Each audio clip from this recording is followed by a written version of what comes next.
You are listening to The Briefing, first broadcast on the 5th of June 2024 on Monocle Radio. It is 16:30 in Mumbai, 1400 in Helsinki, midday here in London, and 7 a.m. in Washington, D.C. You're listening to Monocle Radio. The Briefing starts now.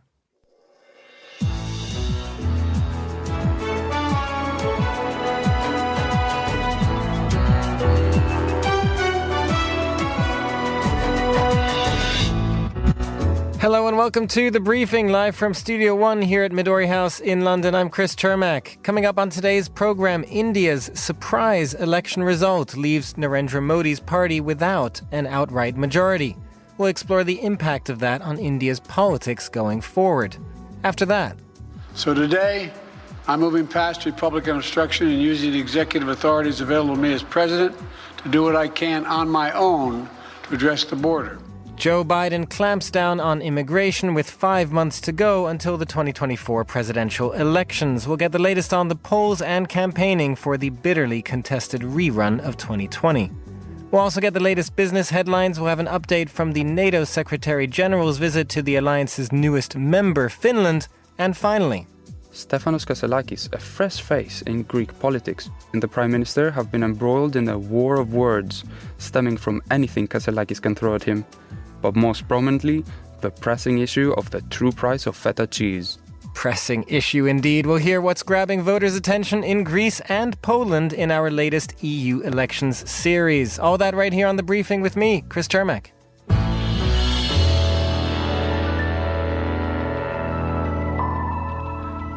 Narendra Modi, the once seemingly unflappable leader of India, appears to have had his wings clipped in a shock result from India's elections. Modi's Hindu nationalist BJP, once coasting to victory, has instead lost its outright majority in parliament. Modi has now resigned as prime minister to pave the way for the dissolution of parliament and formation of a new government, one that will almost certainly have Modi at its helm for a third term, but that will have to include parties from his broader coalition alliance. That said, the opposition alliance still has not formally conceded the result. Well, to discuss the world's biggest democratic election, we're joined now by journalist Rahul Bedi in New Delhi. Rahul, great to have you on the show. How big a surprise was this result? Well, it was quite a surprise because as January came around, Mr. Modi seemed almost invincible. And when elections were announced, all polls had collectively predicted that Mr. Modi was a shoo-in. It was almost certain that he would. But about halfway through the voting, which took place over 7 rounds or 7 phases, it seemed that he was getting a little wobbly because he was not really addressing issues like unemployment, the high cost of living, rising inflation, and he was resorting to a lot of hate speech against India's minority Muslim community. So that really didn't go down too well. And the other thing that Mr. Modi has been pushing for the last 10 years that he's been in office, and particularly on the campaign trail over the last few weeks, is the agenda of what's known locally as Hindutva, or the Hindu hegemony, which his party has been pushing. And that also didn't really go down too well because people were saying that, religion is fine, but it doesn't really help us earn any money and fill our bellies. So that collectively, and also Mr. Modi really ran a presidential style of campaign. It was just Mr. Modi, and Mr. Modi. I mean, the party just did not figure. So these collectively, these contributed to Mr. Modi coming up about 30 seats short of a simple majority to form the government. It is interesting the way you described all of that, Rahul, in part because before the election, everything almost that you described there, one might have assumed was a strength, something that was the reason that Modi had been winning before. It's not as if he had really changed his stripes in this election, had he? So what do you think made the public, at least to some degree, turn against him and his own popularity? Well, it was a sort of radical, his speeches. I mean, if you really listen to them, he carried out about 220 odd election campaign speeches all across the country. I mean, the one thing about Mr. Modi is that he is really tireless and indefatigable. And most of his speeches, especially towards the end, sort of a quarter of the way through the elections, became very raucous and very nasty. And Mr. Modi is not really the pleasantest of people or the most charming of people, but he's a very hard man. And the hardness showed through. And as you say, he hasn't changed his stripes, certainly not. But with the coming up short by about 30 odd seats has forced him to change his stripes, because he now has about 3 or 4 coalition partners he has to manage if he wants to become the prime minister again, which is something that Mr. Modi cannot conceive not being. Well, absolutely. And I guess there's still a wide expectation that he will become prime minister again. But to the point of those other parties that you're mentioning, they are sort of part of his bloc, right? They are part of his own party's sort of value system. But what do you expect they will want from Narendra Modi in order to give him the prime ministership? Well, as we speak, in fact, the parties are in meeting at the prime minister's residence. And there are about 4 or 5 parties with one has about 16 MPs and the rest have, smatterings of 12 and 6. They are wanting cabinet posts. And the largest one with 16 MPs is looking for about 9 cabinet posts in the government, as well as the post of the parliamentary speaker. And the others who have less MPs are looking for 2 or 3 ministers each, which is really going to cause a problem for Mr. Modi, because his own party is also looking for ministerial berths, which are much sought after in India, because the system is very, very corrupt, and it's a way of making money. And it's a guaranteed way of making money for 5 years, which is what Mr. Modi's term is going to be.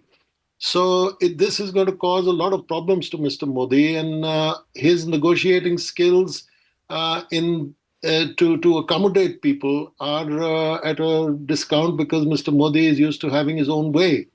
So it's going to be a challenge, and it's going to be very interesting, because he is going to take the oath of office on Saturday, which is just 2 days away.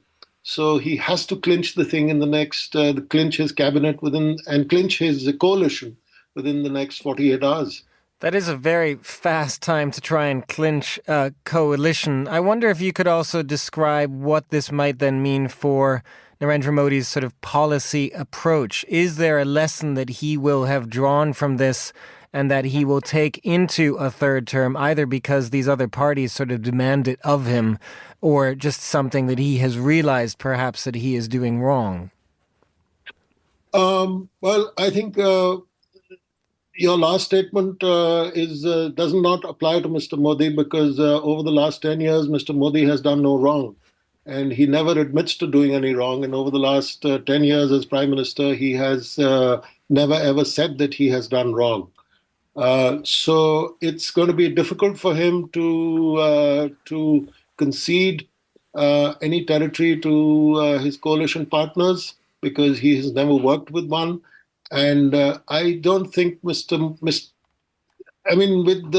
election results yesterday, there was a sort of pall of fear which was hovering over large parts of this country and large parts of Indian society, which suddenly lifted miraculously when the results were announced. And personally speaking, as a journalist, or if you are a human rights activist, or you belong to a think tank, Mr. Modi tolerated no dissident, and he weaponized all the institutions of the country, like the criminal investigating agencies, and to some extent even the judiciary, to silence all this dissent. So it remains to be seen how much softer Mr. Modi is likely to get. I don't think we will see a soft Mr. Modi, but maybe the coalition pressures will induce some modicum of leniency upon the country, but I am not very sanguine about it. We'll have to see what happens. Thanks very much, Rahul. That was Rahul Bedi. Now here's Vincent McAviney with the day's other news headlines. Thanks, Chris.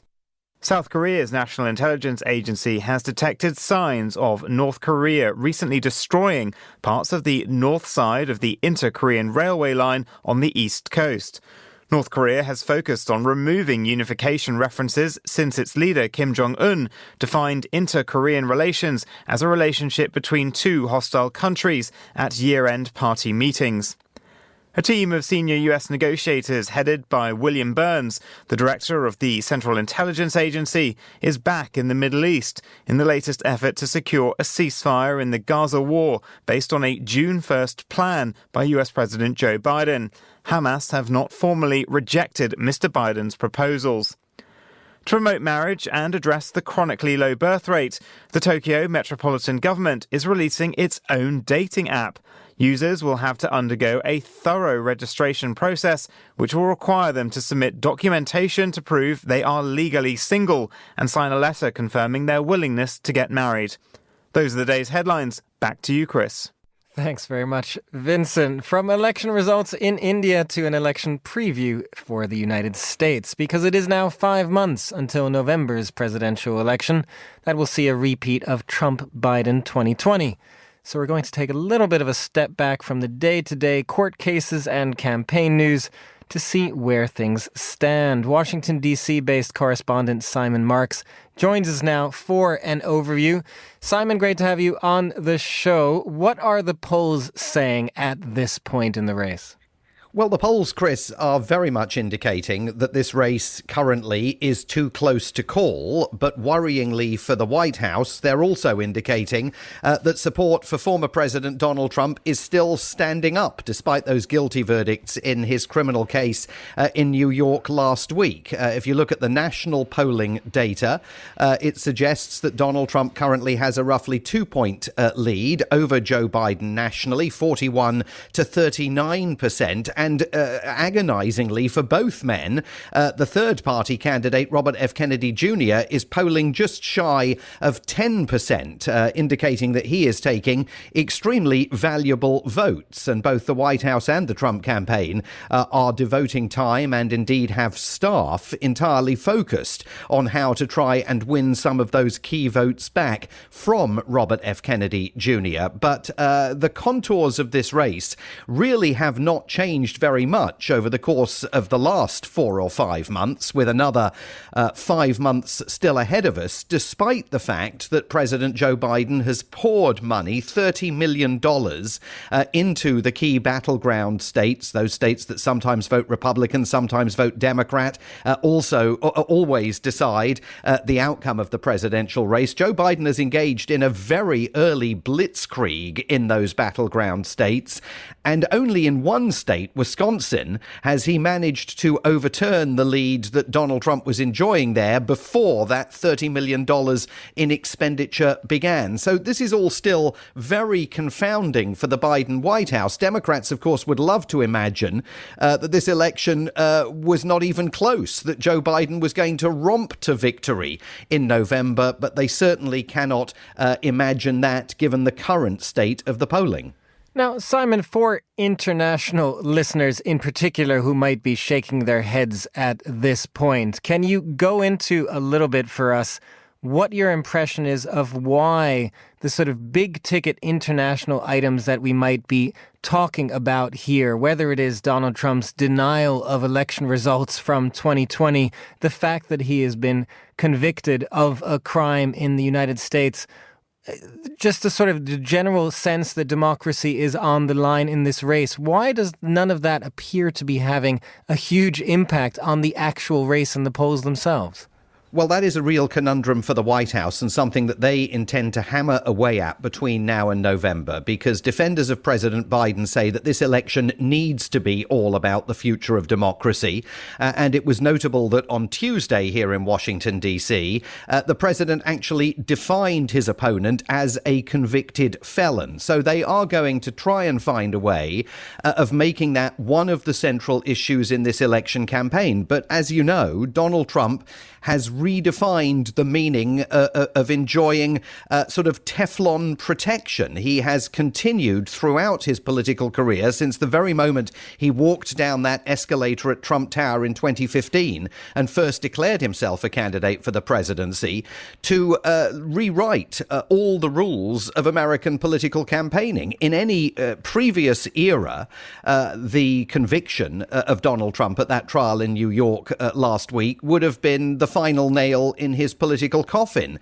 And yet, currently, the polling suggests that it's not having a particularly substantial impact on him. Indeed, in Montana last night, a Trump-supporting Republican romped to victory in a primary contest, having over the last few days spent money on advertising vigorously defending Donald Trump and criticizing the prosecutors who had gone after him in New York. So there's a real test here for the Biden administration. For Joe Biden to turn this election around, he needs to make democracy and the threat that he says Donald Trump poses to its future a central issue in the campaign, and he's got to find a way of galvanizing grassroots supporters, particularly young voters, left-leaning voters, Arab American voters furious over his handling of Gaza, and other key members of that coalition that brought him to power in 2020. He's got to find a way of inspiring them and persuading them to show up. And that is currently his biggest challenge. Well, one other challenge he does have, though, if we take a step away from the democracy issue and sort of corralling his own base there, is immigration. It's certainly been one of the other big policy challenges, if you will. And Joe Biden, of course, made this announcement yesterday, capping the number of asylum seekers that can enter the country from Mexico. Do we imagine that is going to have any impact on that debate? I think it's hard to see that it has much impact because to all intents and purposes, Joe Biden has been forced into taking that position by the relentless focus that the Republicans have placed on what the White House now concedes is an immigration crisis at America's southern border. So he stole some of Donald Trump's clothes yesterday in announcing those caps and announcing the sealing of the border once caps had been reached. But for the Republicans, it's very easy to say, well, where have you been for the last 3 years on this issue, while a successive array of Republican politicians have visited the southern border and indeed forced the delay in funding for Ukraine, a critical project for for Joe Biden, because they insisted that Democrats were not paying enough attention to America's own border to the south and paying too much attention to Ukraine's border with Russia. So it is hard to see that Joe Biden has helped himself very much. Indeed, the progressive left wing of the Democratic Party is furious with the measures that he announced here on Tuesday. So it is possible that net he's actually cost himself more support, losing support as a result of these moves into which he has really been forced by the Republican Party. Simon Marks, thank you very much for joining us. You're listening to The Briefing on Monocle Radio.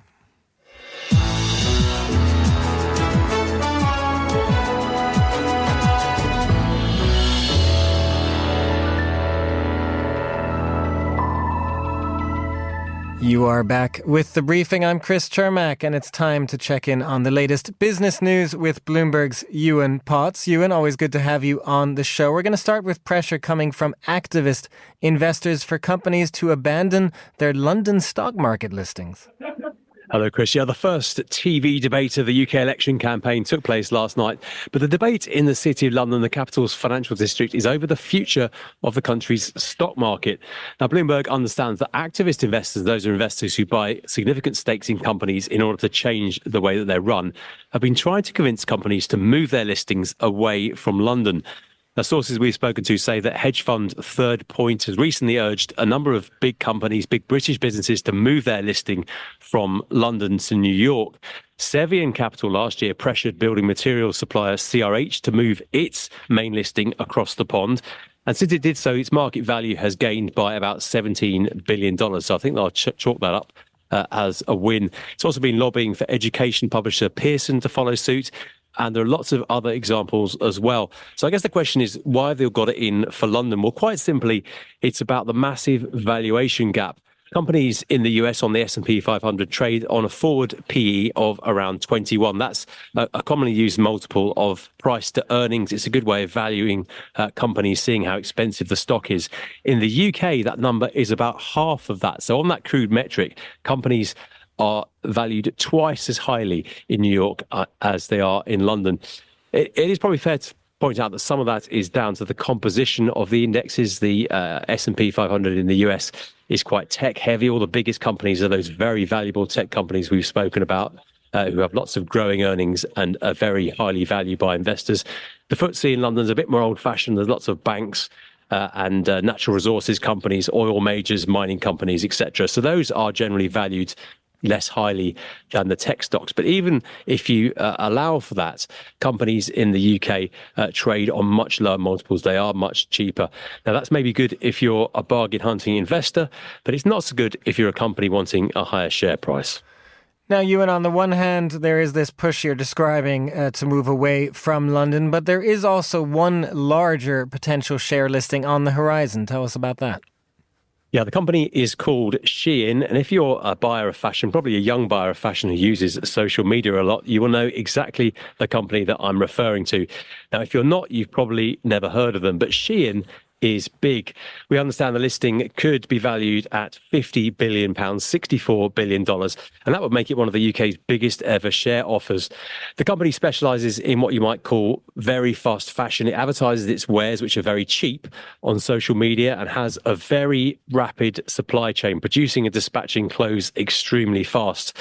And it's grown really rapidly into a giant of clothes retailing.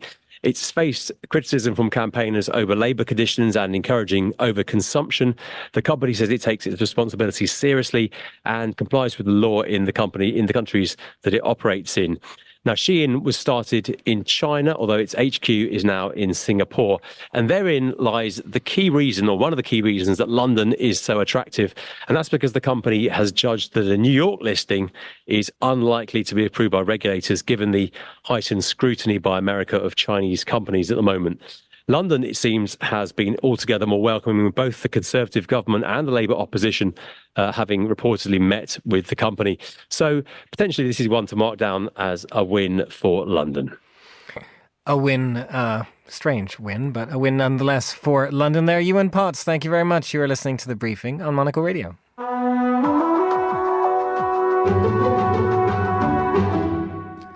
This is The Briefing on Monocle Radio. We head to Finland now, which just a few years ago would not have been part of the NATO military alliance's regular visiting rotation, but today it is getting a visit from the outgoing NATO Secretary General Jens Stoltenberg to discuss the Nordic countries' integration into the alliance, as well as the latest on the border situation with Russia. Well, we're joined now by Petri Burtsoff, Monocle's Helsinki correspondent. Petri, always great to have you on the show. What's on the agenda for this trip?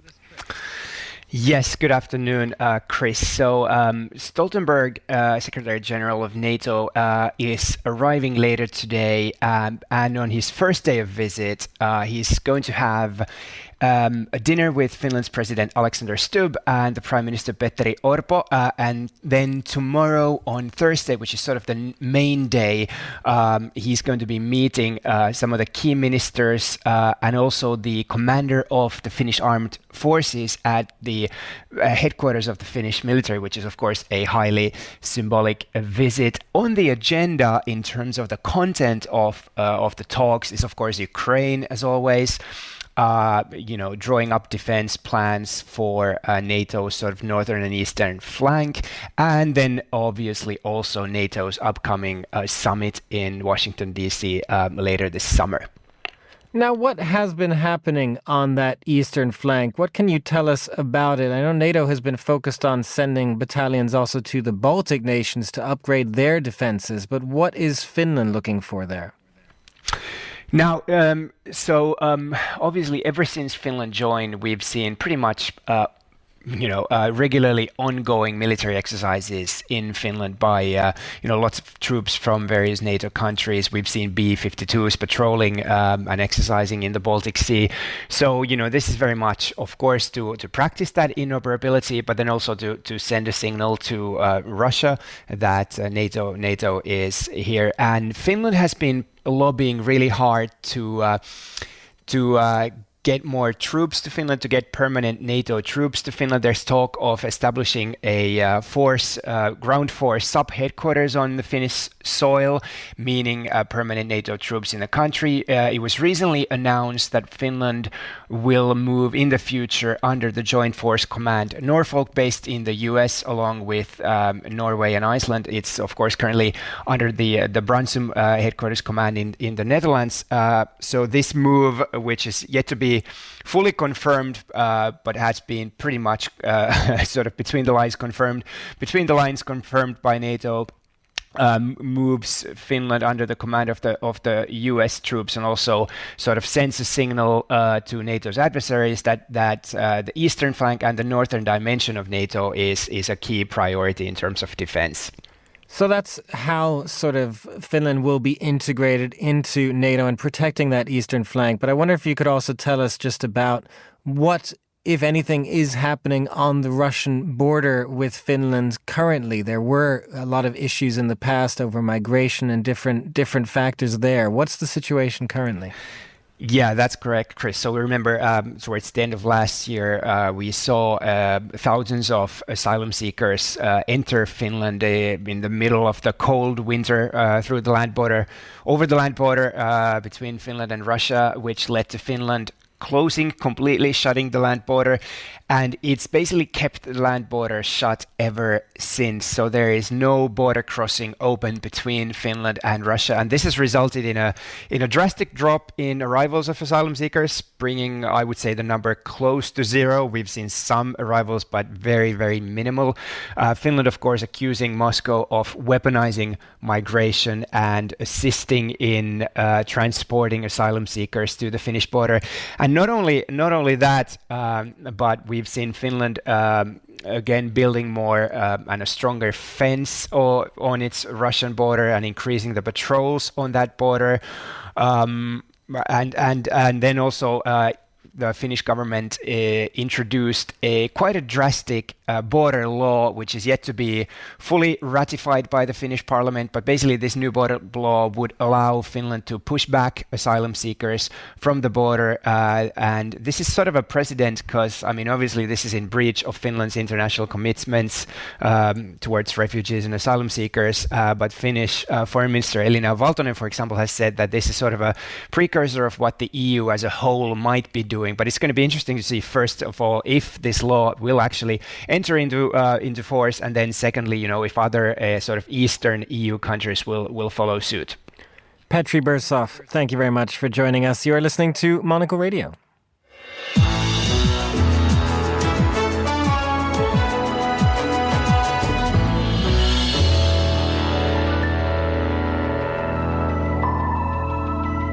And finally, on the briefing, it's time for our continuing series on the European Parliament elections slated for later this week. We'll be hearing from two very different countries today. Mateusz Mazzini, writer-at-large at Gazeta Wyborcza, tells us about Poland's arguments over defending the eastern flank we were just talking about with Finland.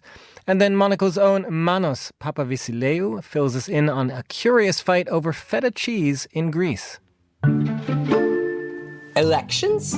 Again? If the Polish chapter of the ongoing European electoral campaign was to be summarized in a single word, it definitely would be fatigue. It would be already the third time in only 8 months when Poles will be asked to go to the polls. Pun absolutely intended. But while the parliamentary election of last October saw an unprecedented mobilization of the electorate and a record-breaking turnout of over 74%, the regional ballot in April was already much less popular. The vote to elect new members of the European Parliament will likely meet the same fate, so all major parties are focusing on maintaining mobilization, mostly in their core electorate. Civic Platform, the largest player in the multidimensional ruling coalition, has put its emphasis on defense. Just weeks before the vote, Prime Minister Donald Tusk announced the establishment of the so-called Eastern Shield, a network of bunkers, barriers and fortifications along Poland's border with Russia and Belarus. Although the completion of the project will take several years, if not more, as much as 2.4 billion euros was already earmarked for that purpose. Tusk is also using the imminent threat of Russia, also a hybrid one, as a campaign weapon against Law and Justice, his main rival and largest opposition party. By labeling them as agents of Russian influence, who deliberately weakened Polish security services over the last 8 years, the Prime Minister is hoping to portray himself as the defender of European and Western values against politicians who support autocracies. To his credit, Tusk has a lot to brag about. He orchestrated Poland's return to Europe in just 6 months, concluded once and for all by Warsaw exiting Article 7, the EU's special procedure against countries violating the rule of law. The opposition parties campaign mostly against the EU as a bureaucratic powerhouse which, according to them, overregulates the life of ordinary people. Law and Justice focuses on criticizing the European Green Deal, a package of climate regulations which, interestingly, the party initially supported. Konfederacja, the far-right Eurosceptic player on the Polish scene, does not see much sense in EU membership at all. In fact, some of its members are already advocating for Polexit, a divorce with Brussels done British style. They are predicted, however, to win only a handful of seats and will likely remain a curiosity in the next European Parliament, not a serious actor. Independent of that, Poland will be a very important element of the post-electoral puzzle in Brussels. The current foreign minister, Radek Sikorski, remains a frontrunner to become the first European Defence Commissioner, a position unavailable for any Polish politician even a year ago. With him at the helm of the European defence industry, the centre of gravity in the bloc can move much more in the direction of Warsaw. For Monocle, I'm Mateusz Mazzini.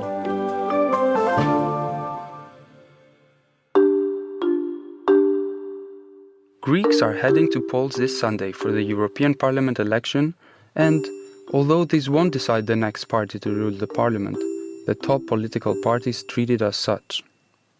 For the Prime Minister, Kyriakos Mitsotakis, the goal is not only to win this vote, but to keep his party, New Democracy, in the lead until the next general elections in 2027.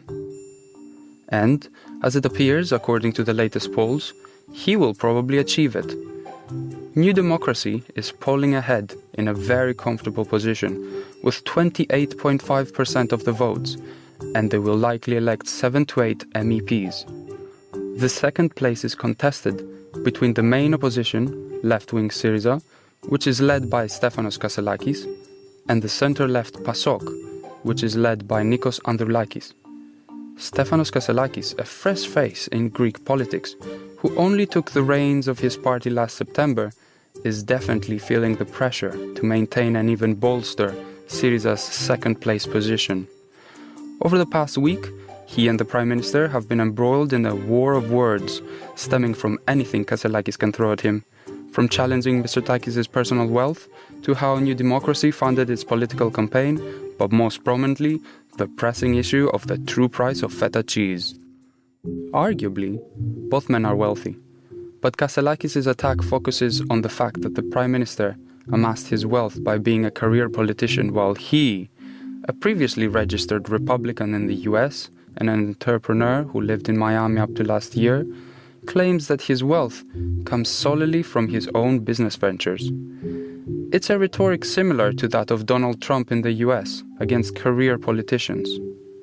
As Mitsotakis scrambled to prove his legitimate assets on interviews at Greek broadcasters, Kasselakis hit him with another claim, that New Democracy's success comes from the fact that it spent 192,000 euros for its campaign, which is more than double than that of other parties, and from direct help from American political strategist Stan Greenberg, who is rumored to be consulting the Prime Minister. But, to top it all off, he openly asked Mitsotakis to explain why, given the cost of living crisis, the price of feta is higher in Greece than other countries. In a recent speech to Parliament, Mitsotakis responded by claiming that the average feta prices in Greece are at €6.28 for half a kilo, compared with €10.63 in Portugal and €12.29 in France. Kasselakis responded with a flurry of social media videos, rushing into supermarkets, unable to find feta for €6.28. And, despite not having spent as much on campaigning as New Democracy, the feta issue has formed the bulk of his campaigning. According to him, lies concerning the national cheese equate to a lying politician. In a post to X yesterday, he asked the Prime Minister, how many blocks of feta can someone buy with €190,000, and challenged him to a public debate this Friday. If Mitsotakis accepts, expect some heated action, not for the lactose intolerant. That was Manos Papavassileu on Greece and Mateusz Mazzini in Poland. And that's all the time we have for this edition of The Briefing. It was produced by Vincent McAviney. Our researcher was Gunnar Grunlund. And our studio manager was Lily Austin. The Briefing is back tomorrow at the same time. I'm Chris Chermak. Goodbye, and thanks for listening.